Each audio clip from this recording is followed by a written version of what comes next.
Sveiki, čia Gintarė iš Tavo sveikata LT.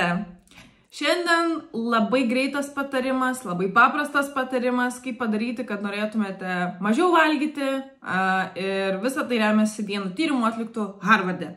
Tai tyrimas buvo toks. Buvo paimta grupė jaunuolių, kurie turi antsvorį. Jie suskirstyti buvo į 3 grupės ir jiems buvo duoti 3 skirtingi pusryčiai. Vieniems buvo duoti avižiniai dribsniai, kitiems buvo duotos avižos, tai avižiniai dribsniai tai yra tie, kurie labai greit išverda, avižos tie, kurie verda ten jau 15-20 minučių.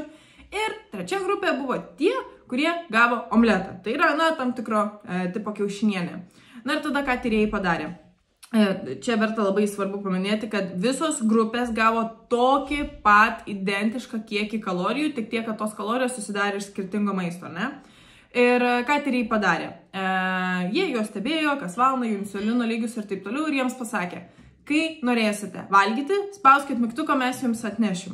Ir realiai visą dieną tuos žmonės stebėjo ir rezultatai yra tokie, kad tie, kurie valgė paprastas greitas avižas, tai yra avižinius dribsnius, jie suvalgė 81% daugiau maisto negu omletą valganti grupė. Ir jie turėjo žymiai didesnį insulino lygį, žymiai daugiau streso hormonų kaip kortizolį, adrenaliną. Tai rezultatai nėra geri.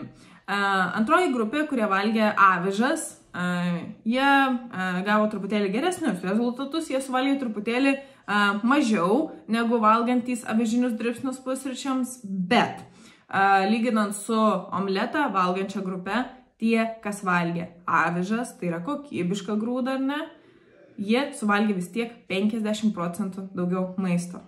Tai atsakymas yra koks pagal šitą tyrimą. Pusryčiams valgyti baltymus ir valgyti riebalus, nes jeigu valgote angliavandenius, tokius kaip košės, vaisius, kažkokius tai saldumynus, kažkokius tai miltinius dalykus, ar ne, jūs labai galimai per dieną norėsite valgyti ir suvalgysite žymiai daugiau, negu kad ryte valgytumėte, ten pavyzdžiui, kažką iš kiaušinių, kažką iš pieno produktų ir taip toliau. Tai pasibandykite patys, nebevalgyti ryte košių, blynų, vaisių ir taip toliau, o valgyti tai, kas yra baltymai, riebalai, ir pastebėkit, kaip jums sekasi, ar iš tiesų suvalgote mažiau. Tiek žinių, Gintarė iš Tavo sveikata LT, iki kitų kartų.